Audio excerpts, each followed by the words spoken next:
Crystal light spilled from a chandelier across marble, the color of cold cream, and conversation moved like polished cutlery through Manhattan's most exclusive restaurant. At the head table sat Olivia Sterling, 34. Platinum hair swept into loose waves, a black dress that looked engineered rather than sewn, diamond studs catching every breath of light. Two vice presidents murmured about a takeover while her bodyguard watched the room's reflections in the mirrors. Olivia's smile was practiced, her posture a statement. Control is elegant. She believed it, as she believed in numbers, leverage, and the quiet pleasure of knowing who she was. In a softer corner beneath a brass sconce, Michael Harris sat with his twin daughters, 7 years old, and mirror bright. He wore a blue flannel shirt, sleeves rolled, the comfortable uniform of a man who solved problems with his hands. Lily, on his right, leaned forward with questions crowding her eyes. Rose, on his left, measured the room before speaking, napkin folded into a careful square. They shared one appetizer and 2 lemonades because this night was about wonder, not excess. Michael watched them, content, counting the promise he had kept. A birthday dinner that felt like a story. Olivia noticed them the way analysts notice anomalies on pristine spreadsheets, first as a smudge, then as a number that refuses to behave. A working-class father in flannel, 2 small girls sharing a plate in a room where plates weren't shared. How quaint, she almost thought, and then the thought embarrassed her. She looked away, back to leverage ratios and risk appetite, but the trio kept tugging at her attention. The calmer the father sat, the more she felt a pressure drop in the air around him, as if his stillness were his own weather system settling over their corner. The door surrendered to a boot and banged open so hard the chandelier whispered in protest. 3 men in masks spilled through, black jackets, heavy boots, voices already shouting demands that cracked the restaurant's surface like ice. Hands up! Phones and wallets on the tables! The nearest server froze, tray trembling, glasses singing thin notes before toppling. Someone's heel snapped. Someone else sobbed. The tallest robber swept a pistol across the room like a cheap spotlight, claiming faces. The youngest jittered, gun shaking the way a lie shakes in a truthful mouth. The third drifted toward the bar, eyes calculating. Michael's chair turned a fraction, placing his body between danger and daughters with a grace that looked accidental. His hands settled on small shoulders. "Eyes on me," he said, voice level enough to balance water. Lily's breath came quick, then steadied. Rose folded her napkin twice more, as if order could be manufactured on demand. "We know how to be brave," he told them. "The quiet kind," Lily whispered. "Like the rabbit," Rose added, "and the bear, if needed." "Exactly," he said, the word carrying muscle memory. He watched everything without appearing to move, letting panic spend itself elsewhere first. At Olivia's table, her bodyguard started to draw, then froze when cold steel kissed his temple. The leader's gaze found Olivia as if guided by rumor. He seized her wrist, hauling her upright so diamonds spit light like angry stars. The muzzle pressed her ribs with clinical contempt. Around them, wealth jogged toward humility. Watches slid off wrists. Phones trembled into bags. Olivia kept her chin lifted because surrender without spine felt wrong in any currency. She cataloged details: the leader's boots, the young one's twitch, the third man's patient drift, and found herself thinking, absurdly, of quarterly reports about risk management. The leader lectured the room about injustice, the cadence of grievance dulling his partner's attention. Michael let the speech buy him time. He counted the distance to the water pitcher, the angle of the chair leg, the way the younger man's muzzle dipped whenever the front door creaked. He breathed in on numbers, out on names, a private ritual that kept hands honest. He did not bargain with fate. He bargained with physics. He waited for pride to overextend itself, because pride always does. When the leader dragged Olivia farther, wanting a stage, Michael felt the window open at last.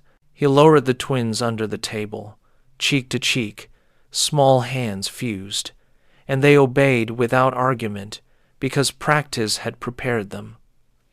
Then he stood. The movement was economical, a sentence without adjectives. His left hand closed on the leader's gun wrist and rotated, not violently but decisively, until the joint chose surrender. The weapon clattered. A knee to the solar plexus folded arrogance.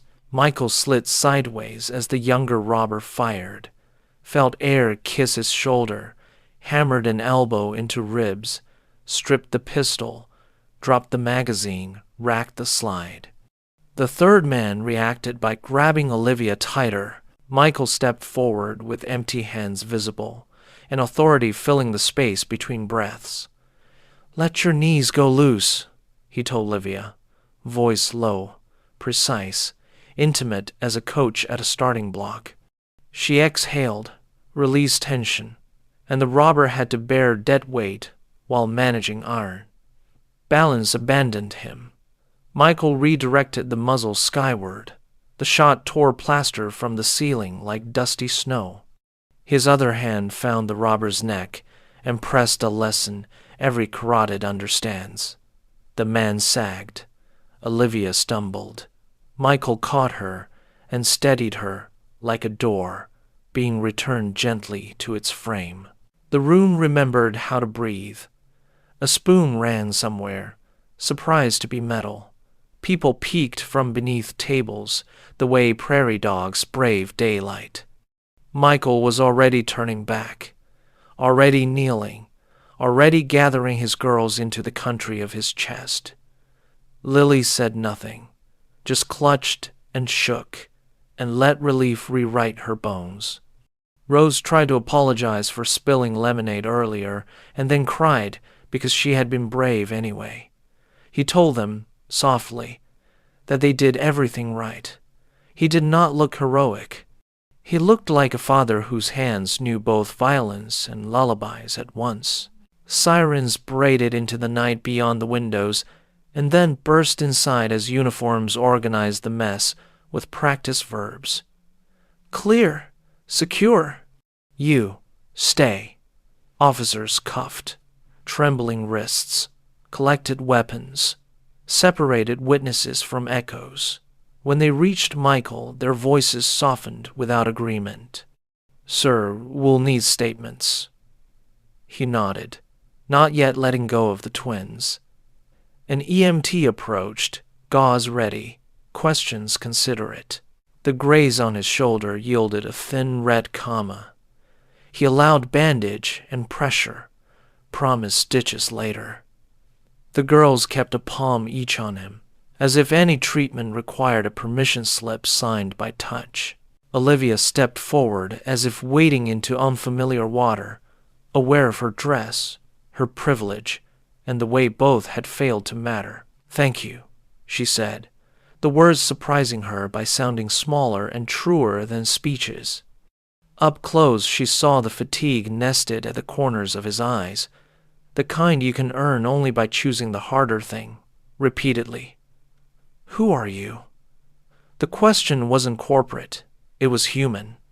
"Michael Harris," he said. A beat. Navy before. She let that border stand. She looked at the twins. "Are you okay?" He answered for them. "We are." A detective with tired kindness in his posture asked for a quiet corner. Michael stood with him, but never surrendered the girl's hands. His account was spare. Distances. angles, choices, the sequence by which pride becomes vulnerability. The detective wrote quickly, then slower, as if realizing he was hearing a language he had studied but never spoken. Nearby, the leader glared, because rage is easier than regret. The younger stared at his shoes, learning suddenly that consequences have weight. The third avoided Olivia's gaze, because what lived there wasn't vengeance. It was expectation, and that can be heavier than punishment. Staff lifted toppled chairs and swept glass with the efficiency of people whose paychecks require resilience. Water appeared for shaking hands. The chandelier resumed its duty, pretending it had never been asked to snowplaster. Olivia's CFO hovered, offering logistics. She waved him off. Gratitude wanted theatrics, but theatrics felt false.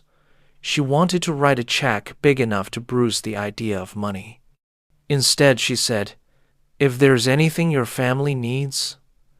The sentence trailed because needs felt presumptuous. Michael adjusted his hold on both girls. "Show them that kindness pays dividends," he said. "Teach them that, daily." Reporters collected outside like thunderheads, and the manager suggested a service hallway for anyone wanting to avoid becoming content. Michael listened, nodded, and prepared to leave. The EMT pressed a card into his palm. The detective promised follow-up. The room learned how to return to ordinary by degrees. Olivia matched his stride for 3 steps, then stopped because ownership of the moment belonged to the 3 people who had earned it. She felt the unusual sensation of admiring someone without needing to possess the story. That, she suspected, might be the first honest thing she had done all week alone. At the threshold, Michael paused.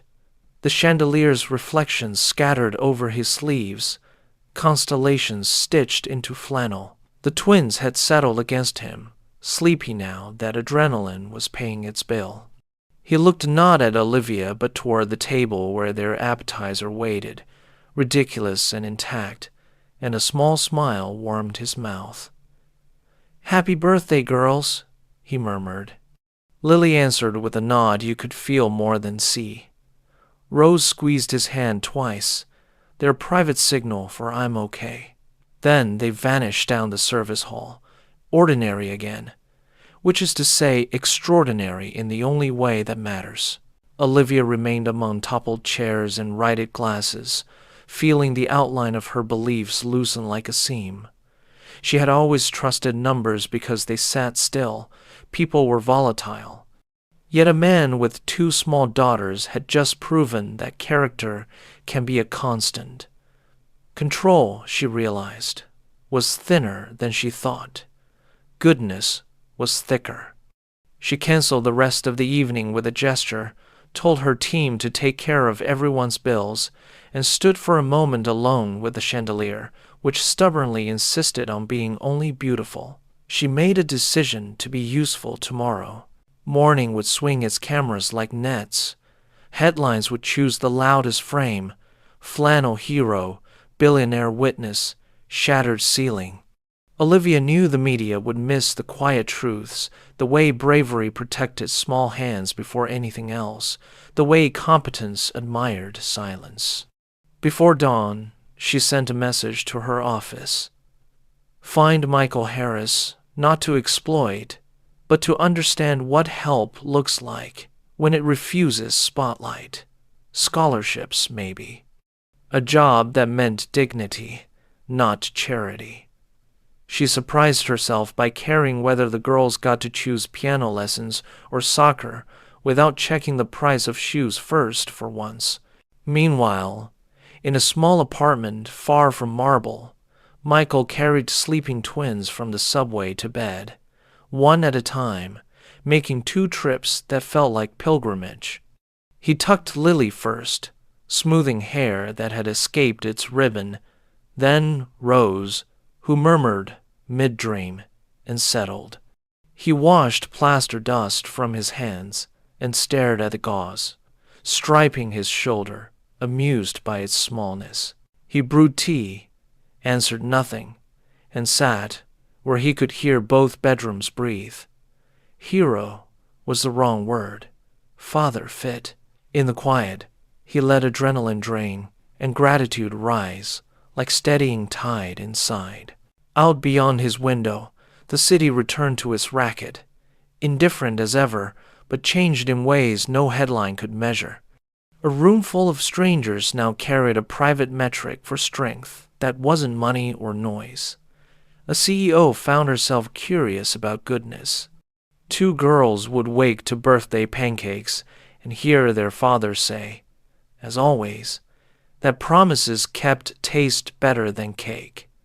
And somewhere in tomorrow, paths would cross again. For now, the chandelier slept, the restaurant reset, and the night filed its lessons away. Part 2 would belong to choices made in daylight, without adrenaline applause.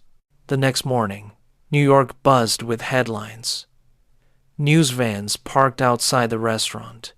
Journalists scrambled for quotes, and social media exploded with shaky phone footage. "Mystery Dad saves dozens," one headline screamed. Others speculated. Was he ex-military? A bodyguard? A vigilante? The truth, as Michael knew, was simpler.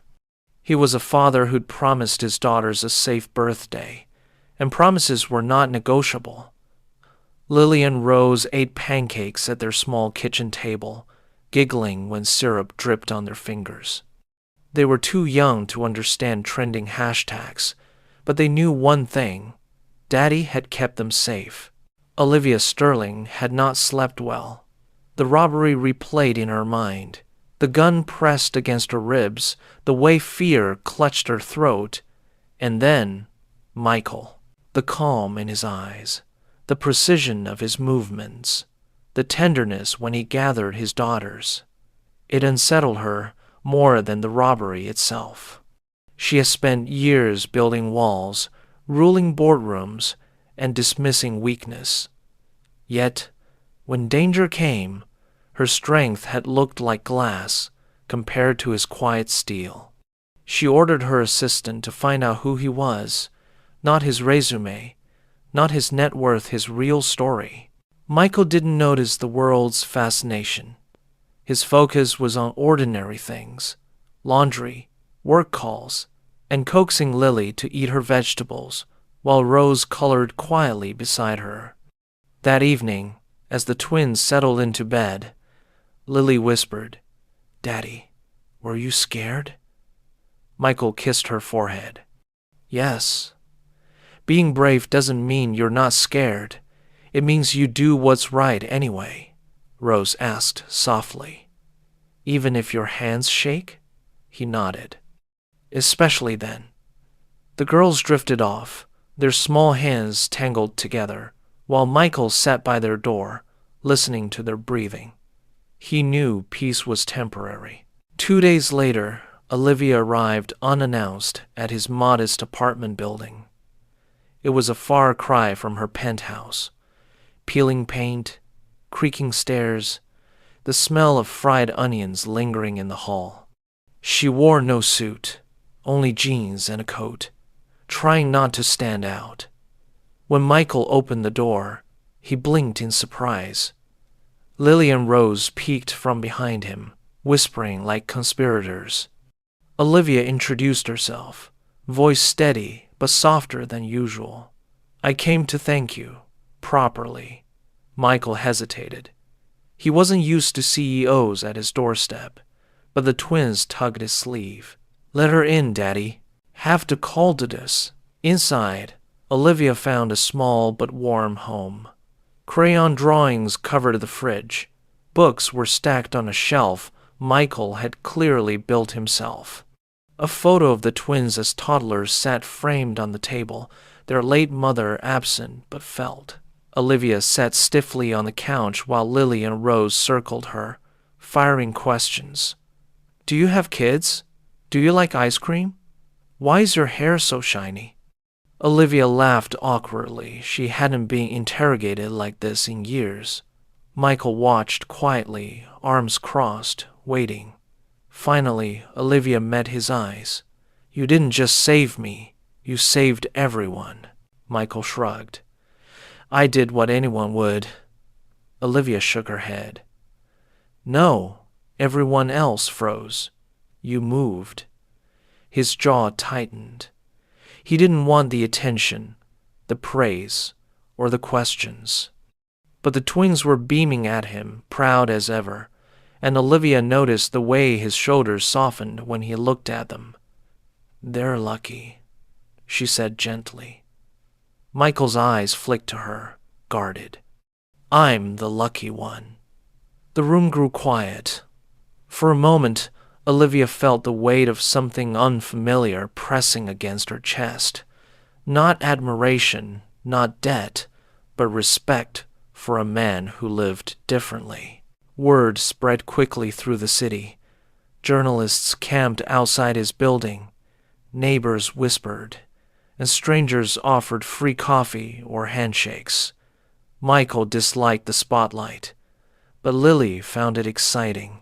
She pretended to sign autographs for Rose, who giggled until her sides hurt. One afternoon, while walking home from school, a reporter approached. Michael shielded the girls, firmly refusing questions. "No comment," he said, leading them away. That evening, Rose asked, "Why don't you want people to know?" Michael knelt beside her. "Because being a hero isn't about cameras. It's about what you do when nobody's watching." Olivia couldn't stop herself from visiting again. She told herself it was curiosity, maybe responsibility after all. Her name had been dragged into every headline alongside his. But when she saw Michael cooking spaghetti while the twins argued about whose turn it was to stir the sauce, she realized it was something else. She envied them. Not the chaos, not the modest apartment, but the bond. The laughter in between arguments. The unshakable trust. Her life was filled with luxury, yet loneliness echoed louder than any applause.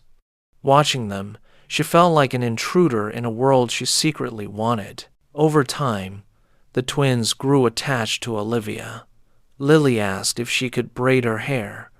Rose asked if she'd read them a bedtime story. Olivia, unused to children, stumbled through fairy tales with her corporate cadence, making the girls giggle uncontrollably. Michael stood in the doorway, arms folded, a faint smile tugging at his lips, despite himself. Later, Olivia confessed quietly, "I don't know how to do this." Michael answered, "You don't need to know everything. You just need to show up." She wondered if he realized he was teaching her something she'd never learned in boardrooms. One evening, Olivia invited them to dinner at her penthouse. The twins gawked at the elevator that opened directly into her living room, their reflections bouncing off floor-to-ceiling windows. "It's like a castle," Lily whispered. Rose nodded solemnly. "But castles can be cold." Olivia heard the words and felt them like a blade. Determined, she spent the evening not as a CEO but as a host.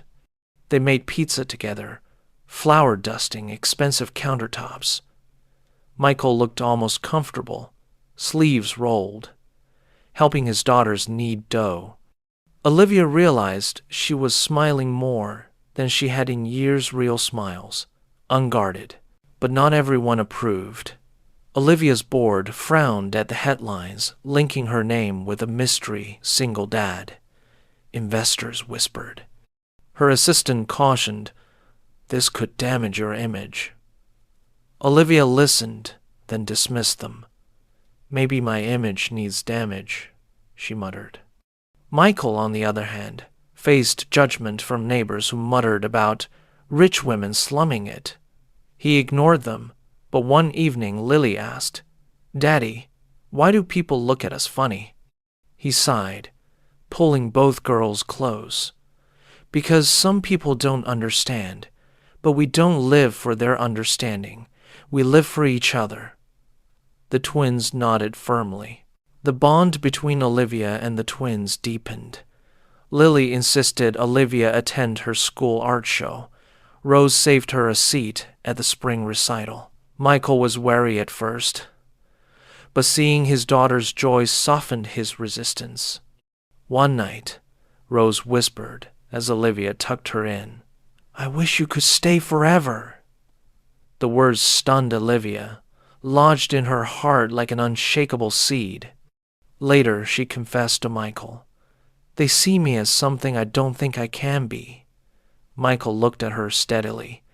"Maybe they see what's already there. Maybe you just don't believe it yet." Months passed, and the robbery faded from headlines, but its legacy lived on in their lives. Olivia learned to cook simple meals, guided clumsily by Lily's instructions. Rose taught her how to braid hair slowly, patiently. Michael noticed the changes, not just in Olivia, but in himself. For the first time since his wife's death, he allowed someone into the fragile orbit of his daughters. The house felt warmer, laughter louder. He found himself looking forward to Olivia's visits, though he rarely admitted it aloud. And the twins? They no longer drew just Daddy in their pictures. They drew all four. One summer evening they picnicked in Central Park. The twins chased each other across the grass, ribbons flying in their hair. Olivia and Michael sat on the blanket, watching. For a while, they were just two adults, enjoying a quiet sunset. "I used to think strength meant control," Olivia admitted. "But you've shown me it's different. Strength is protecting what matters, even if you lose control doing it." Michael was silent, then said softly, "I used to think I had to do it all alone. Maybe I was wrong too." Their eyes met, the air between them unspoken but full. As twilight settled, Lily and Rose collapsed onto the blanket, exhausted but glowing. "Best day ever," Lily mumbled. Rose added, "Even better than our birthday." Michael kissed their foreheads. Olivia watched, her chest tight. She had seen fortunes made and lost, empires rise and fall, but nothing as powerful as this love, quiet and ordinary, yet unbreakable. She realized then that the robbery was not the most shocking part of this story. The real shock was how a single dad with twin daughters had taught her CEO of Sterling Enterprises what family truly meant, and it was a lesson she would never forget.